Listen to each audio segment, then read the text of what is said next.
I wish I could dance with you every night.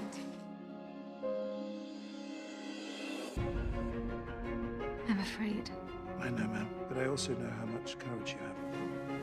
Not all queens marry, ma'am. Dancing is easy if you have the right partner. Close your eyes. You do know that the queen must marry. Then she will look to her husband. Hello, Assalamualaikum and a very good morning. So today me and Syahida will be presenting our works on love and hate poem. Alright, let's get into the first slide. Love illustration. Oh, before that, hi, my name is Sarah and today I'm going to present to you my take on The Passionate Shepherd to His Love by Christopher Marlowe. Alright, now let's begin. Love illustration. We all know what love is like in this era, but what was it like during the Elizabethan era? Alright, next slide. Elizabethan era was during the peak of Renaissance, and during this time, a lot of people expressed their love through literature. Many famous writers, such as Christopher Marlowe himself and Shakespeare, were very well known during this time. And not only that, clothing were also a very big concern in the social settings. Alright, now let us get into my recitation of The Passionate Shepherd to His Love. The passionate shepherd to his love. Come live with me and be my love, and we will all the pleasures prove, that hills and valleys, dales and fields, woods or steepy mountain yields, and we will sit upon the rocks, seeing the shepherds feed their flocks, by shallow rivers to whose falls melodious birds sing madrigals, and I will make this bed of roses, and the thousand fragrant posies, a cup of flowers and a kettle, embroidered all with leaves of myrtle, a gown made of the finest wool, which from our pretty lambs we pull, front-lined slippers for the cold, with buckles of the purest gold, a belt of straw and ivy buds, with coral clasps and amber studs, and if displeasures may thee move, come live with me and be my love. The shepherd's swains shall dance and sing for thy delight each May morning. If these delights thy mind may move, then live with me and be my love. Hello and welcome back. So let's get into who is this man behind the shepherd's mask. Alright, now before I begin, I want to just preface by saying the reason why I'm looking down is because this is the only way I can view my slides. So I will be talking to you guys and still be looking at the slides for like a little bit of like references. Alright, now let's get into who is this man behind the shepherd's mask. Now his name was Christopher Marlowe, and he was, like I said before, he was an English playwright, a poet, as well as a translator in the Elizabethan era. Now, he was among the most famous writers ever, and he was also considered a former dramatist in London just before his mysterious death on May 30th. It was even said that he had influenced William Shakespeare himself in writing. Now, the reason why Christopher Marlowe was so famous was because he had a very interesting way to write, which convey a lot of humanistic and realistic emotions. Now, okay, enough of him. Let's get into how the Elizabethan era influenced Christopher Marlowe's writing. So I have chosen two parts of the poem. Let's go through the first one, and the first one is, and we will sit upon the rocks, seeing the shepherds feed their flocks, by shallow rivers to whose falls melodious birds sing madrigals. Now, madrigals here, I want to highlight this one, okay? So, madrigals, I learned, is an Italian import in the late 16th century to English music. Now, it was said that in the Elizabethan England, Italian aristocratic type of song was replaced with a lighter, more romantic tone and content that is the madrigal. And I think that's kind of like self-explanatory. Also very interesting that he put this in his writing, especially in this poem itself. Now, he obviously discussed a very idyllic setting. As you run through the fields of this poem, you can see that it was about the countryside, which I think is a really good way to captivate his beloved's attention. Like, he promises her a lot of gifts, a lot of promises basically, as a way to attract her to live with him and be with him forever. Then let's go to the other side, which a gun made of the finest wool, which from our pretty lands we pull. Far-lined slippers for the cold, with buckles of the purest gold. Now, like I said in the very beginning, clothing was a very concerned part in society of the Elizabethan era. Now, this is a really good thing to note because the way that he described clothing here, the ones that he promised his beloved, is very extravagant. It's very it's very like fine. It's made from fine materials like lamb, like wool. It's made of the finest wool, and then very extravagant accessories like buckles of the purest gold and far-lined slippers for the cold. I think right here in the poem, you can see at how much he uses very what's it called? Very different words to captivate her. He also used a very the thing here is he uses a very cheeky idea to use. He used a very cheeky word, like a very like a shepherd, to convey to portray his love to his beloved. So I think it's actually very very interesting right there. It it connects to the theme of the poem, which is love, innocence, and youth. And yeah, I think that's a really good part of how it influenced his writing. Now let's go to the very last part of the presentation, and that is the figurative language used in the passionate shepherd to his love. Now he used now let's read it and let's see if we both have the same idea. And I will make the bed of roses and 1,000 fragrant posies, a cap of flowers and a kettle embroidered all with leaves of myrtle. And the shepherd's swain shall dance and sing for thy delight each May morning. If this delights thy mind may move, then come with me and be my love. Or come, then live with me and be my love. Alright, so just right there, obviously he's just hyperbole. He promises her a very Disney movie kind of life. Like every single morning, the shepherd's swain shall dance and sing. Obviously, that's not true. I think he would be the only one who's gonna be singing, which is fine. And then he promises her that he will make the bed of roses. Now, this is obviously not possible. If you make a bed of roses, you can't sleep in it. You will also be very like it just be a very nice furniture, I guess. So obviously here his figurative language that he used is hyperbole. So that is all for my presentation. Now let us continue with Shahida's. Bye.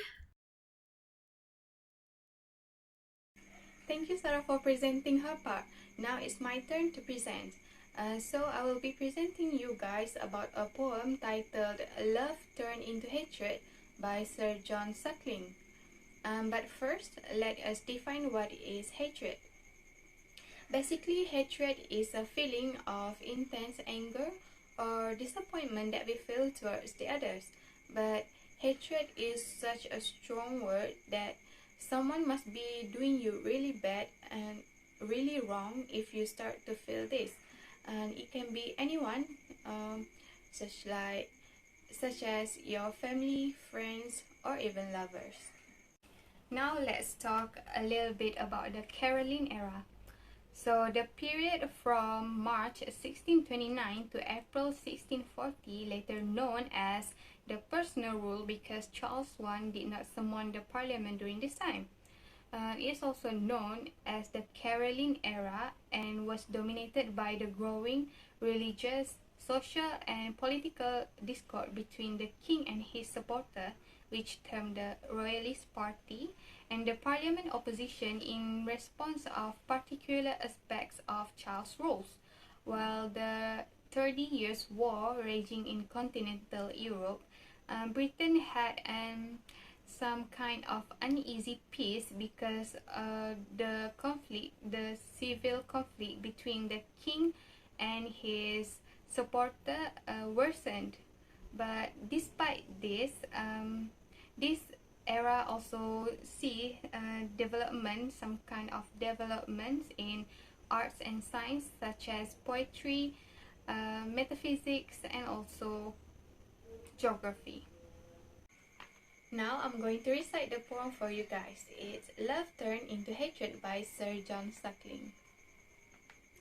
I will not love 1 minute more, I swear. No, not a minute, not a sigh or a tear. Thou getst from me, or one kind look again, though thou shouldst court me to tea, and wouldst begin. I will not think of thee but as men do, of deaths and sins, and then I'll curse thee too. For thy sake, woman shall be now to me less welcome than a midnight ghost shall be. I'll hate so perfectly that it shall be treason to love that man loves a she. Nay, I will hate the very good, I swear, that's in thy sex, because it doth lie there. Their very virtue, grace, discourse, and wit, and all for thee. What, wilt thou love me yet? Now let's talk about who is this poet behind the poem. Sir John Suckling is an English poet, essayist, and playwright. He is numbered among the 17th century Cavalier poets, which is an informal group of English gentleman writers who wrote elegant and witty lyrics in the reign of Charles I. He has been described by many historians in terms such as cavalier, playboy, and fop that led a life of aristocratic gallant and amateur poet. While his writing is generally viewed as minor by most scholars, Suckling actually produced a number of enduring works of satiric love poetry, brief pieces that feign indifference to passion and offer a cynical view to romantic relation between men and women. He also additionally wrote sonnets, ballads, verse songs, and occasional poems to commemorate individuals or events, including several dramas titled Aglora, which contain his widely known lyric, "Why so pale and one fond lover?" Next, this poem is a rhyming couplet that consists only one stanza, and its rhyming scheme is AA, BB, CC, DD, DD, AA, and EE. So it's very simple. Okay, so this poem talks about how the poet feels when he got his heart broken by his lover. He wants the audience to know what he had become after feeling the relationship, which is some kind of emotionless and broken heart. I think we all know how that feels, right? To get our heart broken. Okay, and then the poet also calls women some sinful things for men, and he feels like they are no longer for some love relation or connection, but rather something that doesn't involve any spiritual feelings.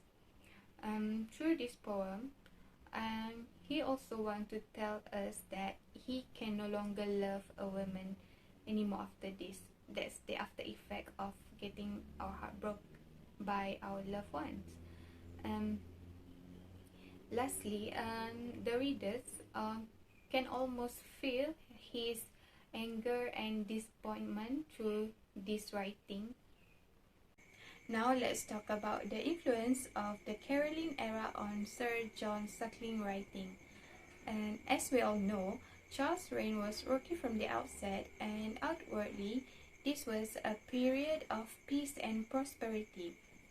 However, Charles slowly building up opposition against him among the segments of officials by his financial and religious policies.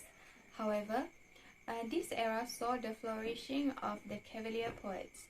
Instead of tackling issues such as religious, philosophy, and the arts, Cavalier poetry aims to express the joy in a much livelier way than its predecessor did. The intent was often to promote the crown, and they would spoke outwardly against the Roundheads. Most of the Cavalier works had allegorical or classical reference, drawing on the knowledge of Horace, Cicero, and Ovid. These Cavalier poets strived to create a poetry where both virtue and pleasure thrived. They are also rich in ancient reference, and most of the poem celebrate things such as love, beauty, sensuality, drinking, good fellowship, honor, and social life. These themes contribute to the boisterous and triumphant tone and the attitude of the poem. Also, platonic love was also another characteristic of Cavalier poetry, where the man would show his divine love for the woman and she would be worshipped as a divine creature. So these things was perfectly showed by Sir John Suckling in in almost of his poetry. For this poem, I have found only two figurative language, which is hyperbole and simile. I think because the poet used direct word to convey his feeling, and because the poem itself is short, so there's not much in it. Okay, let's move on. The first one is hyperbole. The line "I will not love 1 minute more" here, and the "I will not love 1 minute more" shows the exaggeration of the poet, that he will not love any woman or woman generally from now on, because he got his heart broken badly by his lover in his previous relationship. So he used the word, the hyperbole, to show us that he will never ever love a woman anymore, to emphasize his word. Okay, next and is simile. And the line "For thy sake, woman shall be now to me, less welcome than a midnight ghost shall be." So in this line, woman is being compared to a ghost, and he want to show us that how he, from his point of view, how he sees the woman after the relationship, which is ugly and scary, something is scary that he does not want to involve anymore, to face anymore. The last part is tone and mood. Okay, for this poem, and it is a negative tone and mood, because we can almost feel that the writer is heartbroken and fuming with anger because he feels his relationship. He also uses words such as hate, sin, and treason to emphasize his feeling and to ensure us, to convince us that he is mad, he is disappointed. That's all. So I think that's all from me and Sarah, and I hope you guys have fun experience listening to us. Thank you.